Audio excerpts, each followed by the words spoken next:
In the early hours of the morning on July 16, 1945, at a remote location somewhere deep in the desolate New Mexico desert, the first atomic bomb was successfully detonated. This was the Trinity test, the culmination of the infamous Manhattan Project started by President Franklin Roosevelt in 1942 with the goal of weaponizing nuclear energy. The test effectively ended the race between the United States, Germany, and the Soviet Union to develop just such an unstoppable weapon. A race run in hidden laboratories and isolated locales across the world since at least the 1930s, the culmination of the life as work of some of the greatest minds on Earth. A few weeks later, it would effectively end World War II when nuclear bombs were dropped on the Japanese cities of Hiroshima and Nagasaki with horrifying consequences. For all those who bore witness to the Trinity test, it was an extraordinary, life-changing sight to behold a 40,000-foot-high mushroom cloud billowing up to the heavens in the detonation zone. In 1932, Patrick Clayton and a team from the Egyptian Geological Survey were driving through the dunes of the Great Sand Sea, close to the Saad Plateau in Egypt. As they drove, Clayton began to notice a curious noise emanating from under the vehicle, some sort of crunching sound from the tires, entirely inconsistent with the usual noise made driving on sand. Stopping to examine the situation, Clayton discovered that he and his team were driving on great sheets of greenish glass, buried just under the sand.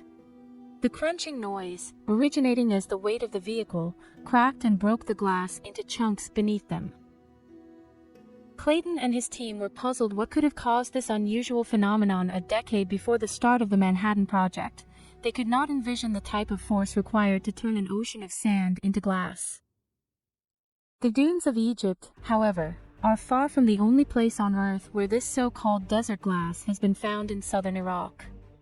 A layer of glass was discovered deep in the earth during an excavation under the Babylonian, Sumerian, and Neolithic strata. That is, in the geologic era right before cavemen. Similar glass had also been found in the Gobi Desert of Mongolia and along the ancient Silk Road in China, at a site which has become known as the Chinese Roswell, as well as in Israel, where a quarter-inch thick deposit of this glass was found spanning several hundred square feet in 1952. Most unbelievably, a monumental deposit of this desert glass covering an unbelievable 2,500 square miles has been discovered in Libya, or perhaps rediscovered would be a better way to put it. Since the glass appears to have been known about by the ancients, Egyptians used it in jewelry. Most famously in the pictorial of Pharaoh Tutankhamun, King Tut as he has nicknamed, while Paleolithic-era humans used it in tools some 10,000 years ago. So what is this strange desert glass rediscovered by accident in New Mexico but existing all over the world, and what could have caused it at first? Scientists offered meteors as an explanation, except while a meteor strike may be able to melt sand into glass, it leaves fragments of iron and other minerals not found in the pure glass of Libya or elsewhere. Further, meteor glass generally takes the form of beads rather than smooth, expansive sheets, and of course, a meteor leaves a crater, and craters were not detected, even using satellite imagery at places this desert glass was discovered. It warrants mention that while the Trinity test did in fact leave a crater, future uses of nuclear bombs did not. As scientists discovered, that detonation above ground maximized the devastation of the weapon. There were no craters left at Hiroshima or Nagasaki. Some have suggested that lightning strikes might be to blame for the desert glass, but again, while it may melt, sand glass formed by lightning takes the form of a strike burrowing into the ground, like branches of coral. So if not meteors or lightning strikes, then what could have caused these great formations of glass otherwise, only seen at a modern nuclear test site? The director of the Trinity test, the theoretical physicist Dr. J. Robert Oppenheimer, may have offered an indirect answer to this question 7 years after New Mexico. Oppenheimer was asked by one of his students if the Trinity test was in fact the first atomic bomb test ever conducted. To this, he offered the cryptic reply, "Yes, in modern times." What did Oppenheimer mean by this statement? Was he suggesting that nuclear power had been harnessed and nuclear weapons utilized sometime in the past? In the early 1970s, France was searching for uranium in Gabon, West Africa. one of their former colonies, to fuel their nuclear power plants back home. They did manage to discover a number of uranium deposits arranged curiously in a straight, tidy row, as if this apparent coincidence wasn't strange enough. French scientists received a real shock when they removed some of this uranium and sent it for testing. See uranium found in the Earth's crust in the Moon. Even in meteors has a very specific level of uranium-235 content, 0.72%. Unlike the more predominant uranium-238, uranium-235 can sustain a fission chain reaction. That is, it can be used for nuclear power as well as nuclear weapons. Yet the uranium the French had pulled out of the ground in Gabon had significantly less uranium-235 than 0.72%. In fact, it had the makeup not of raw uranium, but of used uranium. It even contained other elements not naturally occurring at levels which aligned with the spent fuel of nuclear power plants. It was almost as if someone in the distant past had been using these uranium deposits, arranged neatly in a row as they were. But if so, then who and for what? The answer to this question perhaps lies to the east in India, and what is now the country of Pakistan. In 1927, ruins were unearthed during a geological excavation in Mohenjo-Daro, Pakistan, which stunned excavators and experts alike. Starting at an apparent epicenter and extending outwards for 50 yards, the ruins had been fused and crystallized. In effect, the ruins had been turned to glass around an epicenter, which seemed to indicate a blast. More bizarrely, 44 human skeletons were found lying in the street, many holding hands as if they had suddenly been struck down by some unexpected catastrophe like the Mount Vesuvius volcano eruption in Italy, except in an area devoid of volcanic activity. Upon examination, scientists wondered why these skeletons, many thousands of years old, had not decayed. When they were tested, the bones showed radiation levels many times higher than could be expected. At least one of the skeletons was recorded as having 50 times the radiation level. It should have had one scientist by the name of William Stern concluded that the melting of bricks at Mohenjo-Daro could not have been caused by a normal fire, while Antonio Castellani, a space engineer in Rome, suggested it's possible that what happened at Mohenjo-Daro was not a natural phenomenon.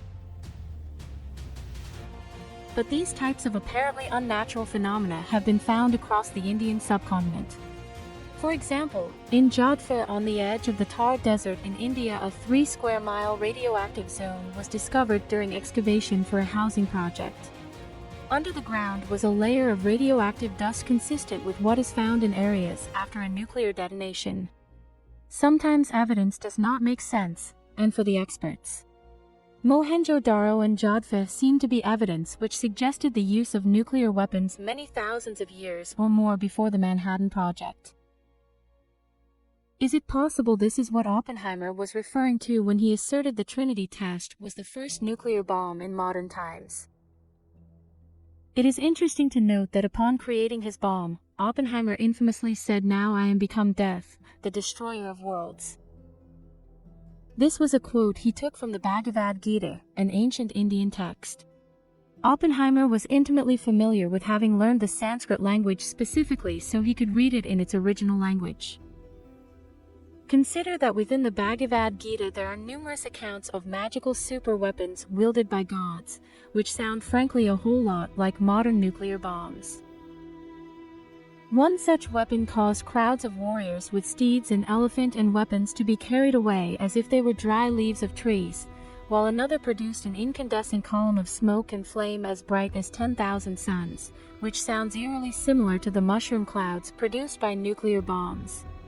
Perhaps the most powerful weapon was known as the Brahmastra, a single projectile charged with all the power in the universe. It was an unknown weapon, an iron thunderbolt, a gigantic messenger of death, which reduced to ashes an entire race. There was neither a counterattack nor a defense that could stop it. Some have suggested these accounts are not all that dissimilar to biblical accounts of Sodom and Gomorrah.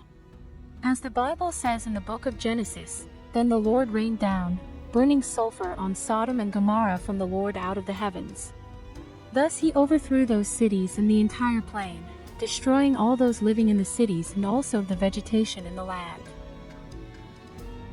Going further, consider the description in the Bhagavad Gita of the long-term effects where these types of weapons were used. Hair and nails fell out. Pottery broke without any apparent cause, and the birds turned white. After a few hours, all foodstuffs were infected. Any target hit by the Brahmastra would be utterly destroyed. Land would become barren and lifeless. Rainfall would cease, and infertility in humans and animals would follow for eons of time. In many ways, this resembles the long-term effects of radiation, built by humans and the environment after the use of nuclear weapons. Incidentally, the inhabitants of Jodhpur were radioactive dust, similar to what is found in a nuclear blast. Site was discovered have long been plagued with higher incidences of cancer, birth defects, and other health complications. What if these ancient stories for the Bhagavad Gita are not allegorical myths, but rather historical accounts of events which actually took place? Could humans have discovered the secrets of nuclear power way back in the distant past, as Oppenheimer appeared to allude to before, literally blowing themselves back to the Stone Age? Or perhaps it is something deeper, more nefarious. Perhaps these weapons were not being used by humans, but on humans. Maybe those recorded in the texts as gods were not gods at all, but aliens. Dr. John Brandenburg is neither a conspiracy theorist nor a kook. He is a plasma physicist with a PhD from the University of California, Davis, a consultant to companies like Morningstar, Applied Physics LLC and Orbital Technologies Incorporated, on such heavy topics as space missile defense and directed energy weapons. He is a credentialed man who has held positions of sway within high-minded futuristic organizations. This is why it created such a stir when Brandenburg appeared on Fox News in 2011 and proclaimed that Mars had been the site of nuclear explosions. In his own words, the Martian surface is covered with a thin layer of radioactive substances including uranium, thorium, and radioactive potassium. A nuclear explosion could have sent debris all around the planet.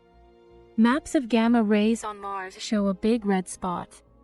That seems like a radiating debris pattern. On the opposite side of the planet, there is another red spot. For those inclined to search for natural reasons, this could be the case, Brandenburg added succinctly. This massive nuclear explosion on Mars seems to defy natural explanation. As if this incredible proclamation wasn't enough, Brandenburg has since taken his work further, coming to a mind-blowing conclusion which he has recently presented in the Journal of Cosmology at a research presentation for the American Physical Society and a new book entitled Death on Mars, The Discovery of a Planetary Nuclear Massacre. In short, Brandenburg believes that it was not just random nuclear explosions which took place on Mars, but specifically the conscious use of nuclear weapons. He asserts that what could be seen resulting from two large anomalous nuclear explosions on Mars in the past was consistent with the effects of nuclear bombs, a planetary nuclear massacre, as it were. But who could have used these weapons to produce such a massacre? Brandenburg offers a terrifying and ominous explanation, proclaiming that what can be seen on Mars is an example of a civilization wiped out by a nuclear attack from space.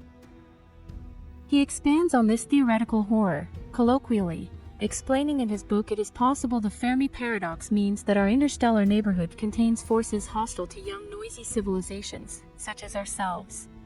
Such hostile forces could range from things as alien as AI, artificial intelligence, with a grudge against flesh and blood, as in the movie Terminator, all the way to things as sadly familiar to us as a mindless humanoid bureaucrat like Governor Tarkin in Star Wars, eager to destroy planet Alderaan as an example to other worlds. Combine Dr. Brandenburg's proclamations with the wisdom of J. Robert Oppenheimer, and the question becomes whether Mars might not have been the only place these aliens hostile to young noisy civilizations appeared.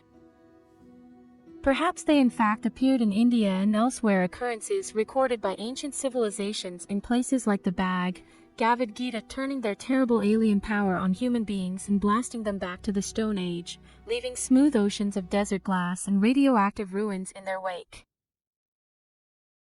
More importantly, if this has happened before, what's to say it can't or won't happen again? Thank you for watching. Please hit the like button if you enjoyed this video. If you're new, please subscribe and hit the notification button so you don't miss the amazing videos yet to come.